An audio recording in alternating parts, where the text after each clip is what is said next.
Welcome back to the channel everyone. मैं हूं CA कविता और आज मैं लेकर के आई हूं एक बहुत इंपॉर्टेंट वीडियो आप लोगों के लिए। बहुत सारे लोगों की क्वेश्चन आ रही थी कि मैम आपने जीएसटी अपील ड्रॉ करना तो बता दिया, हमें इनकम टैक्स की अपील भी ड्रॉ करना बताइए, किस तरीके से इसको ड्राफ्ट करते हैं। देखिए आज हम इनकम टैक्स अपील में स्टेटमेंट ऑफ फैक्ट्स किस तरीके से ड्राफ्ट करते हैं उसको हम कंप्लीटली डिटेल में डिस्कस करेंगे। ग्राउंड्स ऑफ अपील के लिए मैं आपको सेपरेट वीडियो यहाँ पे प्रोवाइड कर दूंगी। सबसे पहले तो समझेंगे फैक्ट्स होते क्या है। देखिए फैक्ट्स ऑफ द केस का मतलब क्या है। फैक्ट्स ऑफ द केस में ना आपने किसी भी तरीके के कोई आर्ग्यूमेंट नहीं करने होते असेसिंग ऑफिसर से।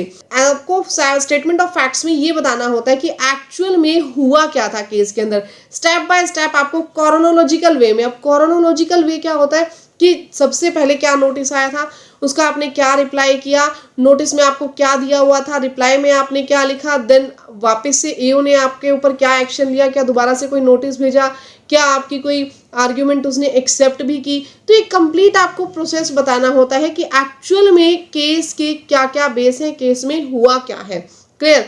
जैसे कि अब कई लोग क्या करते हैं कि फैक्ट्स ऑफ द केस और ग्राउंड्स ऑफ अपील में फर्क ही नहीं समझते। वो लोग क्या करते हैं कि जो फैक्ट्स ऑफ द केस है ना उसमें भी आर्ग्यूमेंट करना शुरू कर देते हैं। जैसे कि फॉर एग्जांपल आपने लिखा the assessing officer wrongly made an addition without any proper justification, this is not a fact of the case. ये फैक्ट ऑफ द केस नहीं है। ये क्या है, ये तो आपने सीधा सीधा आर्ग्यू कर दिया। आपने सीधा बोल दिया कि असेसिंग ऑफिसर ने रोंगली एडिशन कर दिया बिना किसी प्रॉपर जस्टिफिकेशन से। ये फैक्ट ऑफ द केस नहीं है। आपको फैक्ट ऑफ द केस कैसे बनाना था, स्टेटमेंट ऑफ फैक्ट्स कैसे बनाने थे। स्टेटमेंट ऑफ फैक्ट्स और फैक्ट ऑफ द केस एक ही बात है। क्लियर।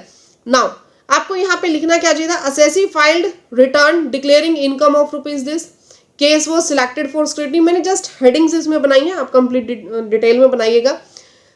एओ ने नोटिस इशू कर दिया under section 143 subsection 2। During the assessment AO made an addition of 2 lakh on account of cash deposit. ये assessment order was pass determining the total income of rupees 7 lakh.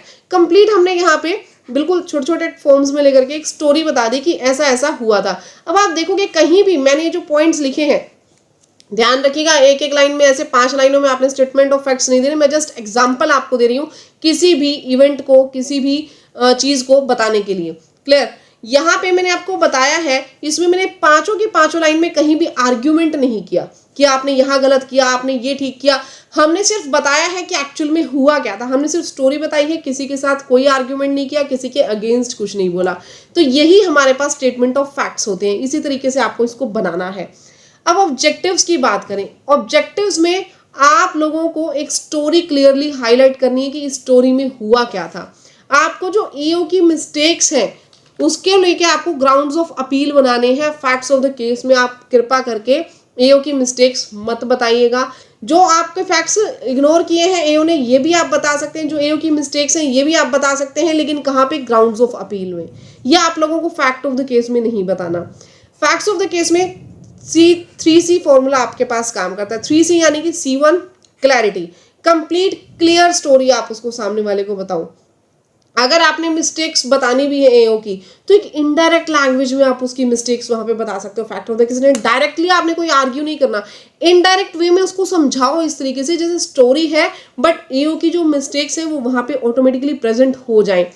आपको एक base create करना होता है। जब भी आप स्टेटमेंट ऑफ फैक्ट्स बनाएंगे ना, वो एक बेस का काम करता है। यानी जो आप ग्राउंड्स अब उसके पास पेश करोगे कि इस ग्राउंड पे हम ठीक थे, इस ग्राउंड पे ठीक थे, एओ ने हमें मतलब जो है हमारा ऑर्डर अगेंस्ट पास कर दिया, लेकिन उसे अगेंस्ट पास नहीं करना चाहिए था। पहले बेस में उसको समझाओ ना हुआ क्या था, फिर अपने ग्राउंड्स रखो। यहाँ पे ऐसा नहीं होना चाहिए था, ये होना चाहिए था, ये होना चाहिए था, ये सेक्शन लगेगा, ये सेक्शन हमारी फेवर में, सब कुछ ग्राउंड्स के अंदर आपने रखना है बाद में। लेकिन बेस उसके लिए क्या होगा, बेस होगा आपके स्टेटमेंट ऑफ फैक्ट्स। अब आता है सवाल, मैम आपने बता दिया उसमें क्या लेना है क्या नहीं लेना, लेकिन लिखना कैसे है, उसको ड्राफ्ट कैसे करना है, वो भी मैं आपको बताऊंगी।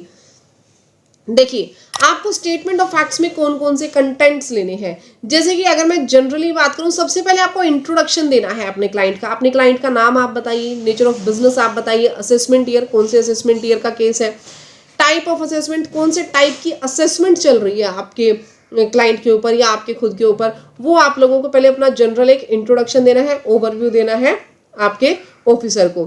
क्लियर। उसके बाद आपको क्या करना है, आपको फैक्ट्स बताने हैं कि जितने भी एडिशन हुए वो कैसे हुए, किस लिए वो एडिशन आपके पास किए गए, बैकग्राउंड क्या था ट्रांजैक्शन का, जैसे कि कैश डिपॉजिट का बैकग्राउंड था, या आपने कोई एफडी करवा दी थी, आपकी कोई एडिशन हुई, आपने एफडी करवा रखी थी, लेकिन उस एफडी का पैसा कहाँ से आया आप डिस्क्लोज नहीं कर पाए, आपने कोई प्रॉपर्टी परचेज की, पैसा कहाँ से आया वो डिस्क्लोज नहीं कर पाए। तो जो भी इशू अराइज हुआ वो बताओ, उस केस का बैकग्राउंड बताओ कि एक्चुअल में हुआ क्या था, किस वजह से नोटिस आया था, आपको बताना है। उसके अंदर कौन सी ट्रांजेक्शन एओ ने ऐड की, what triggered the addition, addition हुआ क्यों, फिक्स डिपॉजिट था जी, क्लियर। फिक्स डिपॉजिट के ऊपर हमसे डिटेल मांगी गई कि पैसा कहाँ से आया, हमने ये डिटेल दी, और उसके बाद असेसिंग ऑफिसर ने इसको जो है एक्सेप्ट नहीं किया और ये डिमांड जो है हमारी क्रिएट कर दी। ट्रांजैक्शन क्या थी, एक्सप्लेनेशन आप लोगों ने क्या दी, मैंने ऑलरेडी बता दिया, एक्सप्लेनेशन आपको इसमें देनी है। फिर आपको जो इशू रेज्ड किए हैं एओ ने, जैसे बोगस एक्सपेंसेस था, मैंने अभी आपको पीछे भी बताया, अनएक्सप्लेन्ड कैश क्रेडिट है, अनएक्सप्लेन्ड इन्वेस्टमेंट है, डिसअलाउंस ऑफ डेट, व्हाटएवर जो भी इश्यूज एओ ने बताए हैं वो सभी इश्यूज आप बताओ। उसके ऊपर जो आपने सबमिशंस किए, रिप्लाई आपने फाइल किए, डेट ऑफ सबमिशन भी आपको बताना है कि हमने ये सबमिशन एओ को किए थे। गाइस बहुत अच्छा, जितना अच्छा आप स्टेटमेंट ऑफ फैक्ट्स बनाओगे ना, उतना आप मान के चलना एक बेस ऐसा रेडी कर दोगे कि 80% केस आपके हाथ में होगा। सब कुछ आपके स्टेटमेंट ऑफ फैक्ट्स और ग्राउंड्स ऑफ अपील पे डिपेंड करता है। ये आपने बहुत क्लियरली अच्छे से बना लिया तो आधा केस आपके हाथ में हो जाएगा।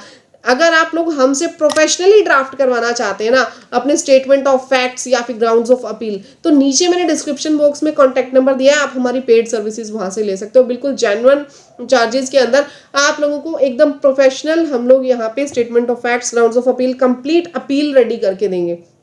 नाउ जो भी आपने सबमिशंस दी एओ के बिफोर वो आपको बताना है। जितने भी आपने डॉक्यूमेंट्स फाइल किए हैं, बिल्स हैं, बैंक स्टेटमेंट है, एग्रीमेंट्स हैं, अदर जितने भी डॉक्यूमेंट्स हैं वो सब डॉक्यूमेंट्स आप यहाँ पे उसको बताएंगे कि हमने ये डॉक्यूमेंट्स दिए थे और दोबारा से उसको पेश भी करेंगे। एओ ने क्या कंक्लूजन निकाला और रीजन क्या दिया है एडिशन का, इसको बिल्कुल अच्छे से आपने बताना है। ऐसा नहीं कि जस्ट एओ ने एडिशन कर दिया, अरे एओ ने किस बेस पे एडिशन किया, एओ ने जो अपना रीजन दिया है वो रीजन भी आप क्लियरली वहां पे बताओ कि इस रीजन से दिया है। बाद में उस रीजन को आपने जो है उसके लेकर के आपने ग्राउंड्स ऑफ अपील में देना है, क्रिटिसाइज करना है उसको अपनी प्रोफेशनल लैंग्वेज में, लड़ना नहीं है, प्रोफेशनल लैंग्वेज में उसको जवाब देना है। जो भी उसने यहाँ पे रीजन दिया था वो रीजन आपको यहाँ पे डिफाइन भी करना है। कई बार हम बचते हैं कि उन्होंने जो लिखा वो आगे रिप्रेजेंट नहीं करें, नहीं, आप कंप्लीटली उसको रिप्रेजेंट करो। Why AO is incorrect, then उसको हम बताएंगे फैक्ट बेस्ड, उसको हम जो भी अपने पॉइंट्स रखेंगे ना वो फैक्ट्स के बेस पे रखेंगे। पहली बात तो इमोशनली कोई पॉइंट्स मत रखना कभी भी अपनी अपील में। बहुत लोगों को मैंने देखा है एक इमोशनल ड्रामा कर देते हैं अपनी अपील के अंदर। भैया इमोशंस के बेस पे लो नहीं चलता, लो अपने एक्ट के अकॉर्डिंग चलता है। क्लियर? तो आपको इस बात का पूरा ध्यान रखना है कि जब भी आप स्टेटमेंट ऑफ फैक्ट्स बनाएंगे तो आपने फैक्चुअली उसको बना करके चलना है। आपने कोई भी इसमें एजम्पशंस नहीं लेनी है, कोई सी भी तरीके के आपने इमोशनली इसमें कुछ भी नहीं लिखना है कि इमोशनल आप ब्लैकमेल करना चाहो सामने वाले को। आपने कोई भी पर्सनल आर्ग्यूमेंट्स इसके अंदर नहीं डालने हैं। अगर आपने कोई भी पर्सनल आर्ग्यूमेंट दिए, कोई भी एजम्पशन लगाई, खुद की एजम्पशन के बेस में कुछ नहीं करना आपने। जैसे आप लोगों ने लिख दिया कि AO has wrongly made the addition and unfair, आप लोगों ने तो डिसीजन ही दे दिया कि एओ ने रॉन्गली काम किया, एओ ने रॉन्गली एडिशन कर दिया। ये लैंग्वेज कहीं भी यूज नहीं करनी। बहुत सारे जो प्रोफेशनल्स होते हैं मैंने देखा है इस तरीके की लैंग्वेज यूज होती है कि ये अनफेयर है, उसने एडिशन कर दिया। अरे आपको जज नहीं करना, आपको अपना केस पेश करना है, आप तो जजिंग के ऊपर चले जाते हो। तो ऐसे स्टेटमेंट ऑफ फैक्ट्स हो गए, आपकी अपील स्ट्रॉन्ग नहीं बनेगी। आप लोगों ने करेक्टली अपने फैक्ट्स जो है वहां पे प्रोवाइड करने, जैसे कि the addition of ₹5 lakh under section 68 is incorrect as the assessee has submitted the bank statement. यहाँ पे हमने बोला है, रीजन बताया है साथ में कि वो इनकरेक्ट है। ITR confirmation of the creditor dated on this which were not considered by the AO, ये AO ने कंसीडर नहीं किया। आपने, उसने अनफेयर कर दिया, उसने ये कर दिया। आपने किसी को ब्लेम नहीं करना, आपने कोई इमोशनल ड्रामा उसके अंदर नहीं करना। आप लोगों ने फैक्ट्स बताने हैं और एक तरीके से बताने। जैसे मैंने पीछे आपको बताया था, आप AO की मिस्टेक अगर दिखाना भी चाहो ना फैक्ट्स में तो इनडायरेक्ट वे में बताओ। डायरेक्टली यहाँ पे क्या है, आप डायरेक्टली जस्ट उससे आर्ग्यू करने चल पड़े। यहाँ पे आप डायरेक्टली आर्ग्यू कर रहे हैं, हमने आर्ग्यू नहीं करना, हमने इनडायरेक्ट वे में उसको समझाना है कि आपने AO भैया ये मिस्टेक इस तरीके से किया। आपने क्या किया, आपने एडिशन कर दिया 5 लाख रुपीज का, which is incorrect as the assessee has submitted this document which were not considered by the AO, ये एओ ने कंसीडर नहीं किए थे। तो इनडायरेक्टली आपने बता दिया कि एओ ने गलती की, लेकिन ऐसा भी नहीं बोला कि एओ ने कोई अनफेयर काम किया। ठीक है जी, एओ ने कंसीडर नहीं की थी, इस तरीके से आपने बोलना है। Important principles while drafting the statement of facts, important principles कौन से ध्यान रखने हैं? देखिए, सबसे पहले तो कोई प्रिस्क्राइब्ड मेथड नहीं होता, फॉर्मेट नहीं होता। ठीक है, फॉर्मेट्स आपको बहुत सारे मिल जाएंगे, मैं भी दे दूंगी अपनी वेबसाइट पे फॉर्मेट। अगर आप लोगों को चाहिए फॉर्मेट तो मुझे जरूर बताइएगा कमेंट सेक्शन में कि आप लोगों को फॉर्मेट चाहिए है, तो मैं अपने वेबसाइट पे उनको भी अपडेट कर दूंगी, आप डाउनलोड कर सकते हैं। नाउ वैसे तो प्रिस्क्राइब्ड फॉर्मेट कोई होता नहीं है, आपको फॉर्मेट्स हेल्प जरूर कर देंगे, लेकिन लैंग्वेज हर केस में आपको अपनी बनानी होगी। आप लोगों को जो भी क्लैरिटी देनी है वो अपनी लैंग्वेज में देनी है। हर एक चीज की कॉपी पेस्टिंग स्ट्रक्चर करना छोड़ दो, मिक्सिंग फॉर्मेट्स मत करो। ऐसा नहीं है कि आप लोगों ने सब कुछ मैशअप कर दिया, ऐसा नहीं करो। बहुत ज्यादा बड़े या बहुत ज्यादा छोटे फैक्ट्स ऑफ द केस आप लोगों को नहीं बनाने हैं। बस ऐसी लैंग्वेज होनी चाहिए कि हर एक चीज जो आप लिखना चाहते हो वो क्लियरली लिख पाओ और सामने वाले को समझ में आ जाए कि आप उसको बताना क्या चाहते हो। आप लोगों को बहुत ज्यादा बड़े पैराग्राफ नहीं करने आप लोगों को, और ऐसा भी नहीं कि बिल्कुल ही शॉर्ट कर दो, जस्ट यहाँ पे एक पॉइंट लिख दिया और आपने एक लाइन में खत्म कर दिया, एक पॉइंट लिख के एक लाइन में खत्म कर दिया, ऐसा नहीं करना। आप उसको थोड़ा शॉर्ट रखो और अपने पॉइंट्स को मजबूत बनाओ और टू द पॉइंट बात करो, बट ऐसा बिल्कुल भी ना हो कि कुछ ज्यादा ही टू द पॉइंट हो जाए, एक एक हेडिंग में आप अपनी बात खत्म करते चले जाओ। उसको समझ में आना चाहिए, इतना तो आपने लिखना है। आप लोगों को फैक्ट्स लिखने हैं, आर्ग्यूमेंट नहीं करने, किसी तरीके का कोई आर्ग्यूमेंट नहीं करना। ऑलरेडी मैंने आप लोगों को बता दिया। अगर आपके कोई फैक्ट्स ऐसे हैं जो इग्नोर कर दिए थे एओ ने, अब जैसे मैंने यहाँ पे आपको बताया this fact was ignored by AO, तो आप लोगों को ये फैक्ट भी अपने जो ड्राफ्टिंग है, ड्राफ्टिंग के अंदर इंक्लूड करना है। लास्ट अपॉर्चुनिटी प्रिंसिपल, जैसे कि एसओएफ जो है, आपके पास लास्ट चांस है अपने फैक्ट्स को पेश करने का। तो ऐसा ना हो कि आप अपने स्टेटमेंट ऑफ फैक्ट्स खुद के बनाने के चक्कर में गलत कर जाओ। अगर आपकी खुद की है, आप प्रोफेशनल नहीं हो, तो ध्यान रखो स्टेटमेंट ऑफ फैक्ट्स अगर आप लोगों ने गलत बना दिए ना, तो आपका केस वैसे ही कमजोर पड़ जाएगा। स्टेटमेंट ऑफ फैक्ट्स और ग्राउंड्स ऑफ अपील ये जान होते हैं किसी भी केस की। आप लोगों ने ये बहुत अच्छे से प्रोफेशनली ड्रॉ करने हैं। यहाँ पे अगर आपने कोई भी गलती कर दी तो आप अपना लास्ट चांस एक तरीके से खो बैठोगे केस को प्रेजेंट करने का। हमारे से अगर आप लेना चाहो सर्विसेज, मैंने नीचे कॉन्टेक्ट नंबर दिया है, आप हमसे पेड सर्विसेज ले सकते हो। बहुत बढ़िया तरीके से हम आपको स्टेटमेंट ऑफ द फैक्ट्स बना करके देंगे। इवन अगर आप लोग हमसे कंसल्टेंसी लेना चाहते हैं तो कंसल्टेंसी भी हम आपको दे देंगे, लेकिन कंसल्टेंसी आप लोगों के लिए पेड रहेंगी। ऐसे हम देखिए, क्योंकि हमारा भी प्रोफेशनल्स का टाइम रहता है। मैं ये भी कंटेंट आप लोगों को जो फ्री में दे रही हूँ, ये कंटेंट भी बहुत लोगों ने अपने चैनल पे पेड जो है वो अपलोड किया हुआ है, बट मैं चाहती हूँ कि मैं बहुत ज़्यादा आप लोगों को प्रैक्टिकल चीज़ें सिखा पाऊँ। इसके लिए थोड़ा सा सपोर्ट आप लोगों से चाहती हूँ कि मेरे चैनल को सब्सक्राइब जरूर करना।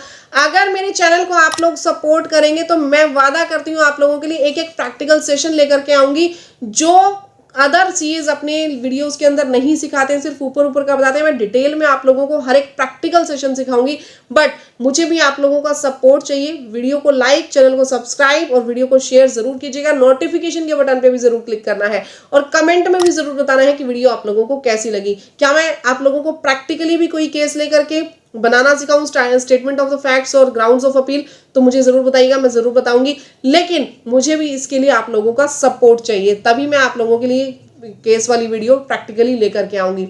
Now highlight errors of AO, जो भी एरर्स है एओ के उनको हाईलाइट करो कि इनकरेक्ट फैक्ट्स थे ये वाले, और जो भी मिस इंटरप्रिटेशन, यानी आपने जो एओ को बोला था एओ उसको मिस इंटरप्रेट कर गया, उसने उस चीज को गलत मान लिया, तो वो चीज आपको बताना है। अगर उसने किसी ट्रांजैक्शन को मिस इंटरप्रेट किया है वो आपको बताना है। ऐसा कहीं नहीं लिखना that AO is wrong, AO has done the unfair things, ऐसी वर्डिंग्स मत लिखना। आप उसको उसकी मिस्टेक्स बताओ, लेकिन इनडायरेक्ट वे में बताओ, एक्सपोज करो उसकी मिस्टेक्स को, लेकिन ये वर्डिंग्स लिखकर आपने उसको नहीं करना।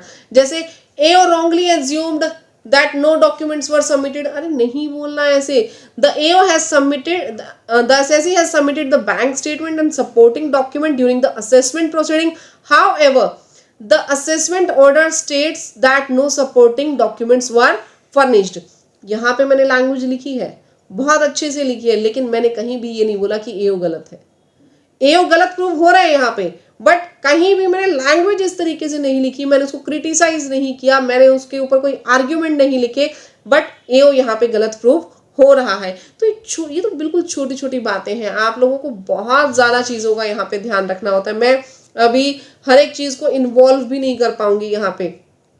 देखिए, natural justice violation, natural justice का वायलेशन नहीं होना। जैसे आपका कोई प्रॉपर हियरिंग आपको देनी चाहिए थी, आपको अपॉर्चुनिटी ऑफ बीइंग हर्ड देना चाहिए था, लेकिन सामने वाले ऑफिसर ने आपको दिया ही नहीं अपॉर्चुनिटी ऑफ बीइंग हर्ड, तो वो आप डाल सकते हो कि लीगली हमें ये राइट मिलना चाहिए था, लेकिन सामने वाले पर्सन ने ये राइट हमें नहीं दिया।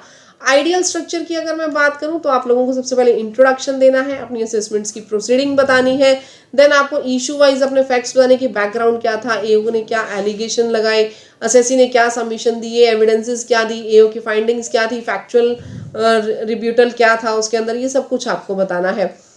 प्रैक्टिकली मैंने एक छोटा सा ड्राफ्टिंग यहाँ पे करके दी है आप लोगों को। कॉमन मिस्टेक्स मैंने आपको सभी मिस्टेक्स ये पहले आपको बता देंगे, कोई कॉपी पेस्टेड नहीं लेने ग्राउंड्स। हम लोग, मैंने कई लोगों को देखा है कि किसी और का आपने देख लिया कि हाँ जी ये फलाने 143(3) का जो केस है इसी टॉपिक पे है, तो सारा उसका डेटा कॉपी पेस्टेड करके आपने ग्राउंड्स ऑफ अपील में बना दिया। ऐसा नहीं करना, खुद से अपना माइंड आप लोगों को लगाना है, अपनी जजमेंट्स आप लोगों को बतानी है, और फिर आपको ये जो फैक्ट्स है ये रेडी करने हैं। बहुत सारे लोग चैट जीपीटी पे जाते हैं, मैं आपको प्रैक्टिकली बता रही हूँ, चैट जीपीटी पे जा करके और सारा का सारा ग्राउंड्स ऑफ अपील और फैक्ट्स ऑफ द केस जो है वो रेडी कर देते हैं। ऐसा आपको नहीं करना। आप लोगों को किसी सॉफ्टवेयर के बेस पे नहीं चलना। आप कभी देखोगे ना कि चैट जीपीटी पे आपको केस लॉज मिलते हैं, लोग केस लॉज पढ़ते भी नहीं है, डायरेक्टली डाल देते हैं, और जब आप लोग चेक करोगे ना जाके वो केस लॉ किसी और टॉपिक की बात कर रहा होता है, हो गया ना आपका केस भी। तो प्रोफेशनल का काम प्रोफेशनल ही कर सकते हैं। अगर आप जेन्युइनली एक अपील को रेडी करोगे ना तो 3 से 4 दिन लग जाते हैं एक अपील को रेडी करने में। अपील ऐसे रेडी नहीं होती, बहुत टाइम लगता है, एक एक पॉइंट पे टाइम लगता है। तो आप लोगों को प्रोफेशनली ही अपील रेडी करवानी है। ऐसे आपको किसी भी एआई सॉफ्टवेयर पे जाकर के अपील रेडी नहीं करनी। एक्चुअल में बाद में चैट जीपीटी को जब आप बोलोगे ना कि ये केस इस चीज का नहीं है, ये सेक्शन ये नहीं बोलता, तो वो भी अपना सिर पकड़ के कहता है हाँ यस यू आर राइट, ये सेक्शन ऐसी बात नहीं करता। तो जब आपका असेसिंग ऑफिसर ये चीज खोल के दिखाएगा कि आपके असेसिंग ऑफिसर ने देखा आपने जो सेक्शन 143(3) के अंदर बात की है, एक्चुअल सेक्शन 143(3) में ये चीज है ही नहीं, तो वहीं पे आपका केस वीक हो गया। तो ऐसे आपने रिप्लाई नहीं करना। नाउ ये सब चीज़ें हमने डिस्कस कर ली हैं, जितना भी मैंने अभी आपको बताया है वो ऑलरेडी हम लोगों ने डिस्कस कर लिया है। गाइज अगर वीडियो अच्छी लगी हो ना तो वीडियो को प्लीज़ लाइक ज़रूर कीजिएगा, चैनल को सब्सक्राइब ज़रूर कीजिएगा। मिलते हैं नेक्स्ट वीडियोज़ में आपके साथ, तब तक के लिए thank you, bye bye, take care everyone. अगर आप लोगों को नोट्स चाहिए तो मैंने सभी के सभी नोट्स अपलोड कर दिए हैं अपनी वेबसाइट पे, नीचे लिंक दिया गया है, आप जाके डाउनलोड कर लीजिए। अगर आप चाहते हैं कि मैं और कोई प्रैक्टिकल सेशंस लेकर के आऊँ तो कमेंट सेक्शन में ज़रूर बताइए, और जाने से पहले मेरे चैनल को सब्सक्राइब करके ज़रूर जाइए। Thank you.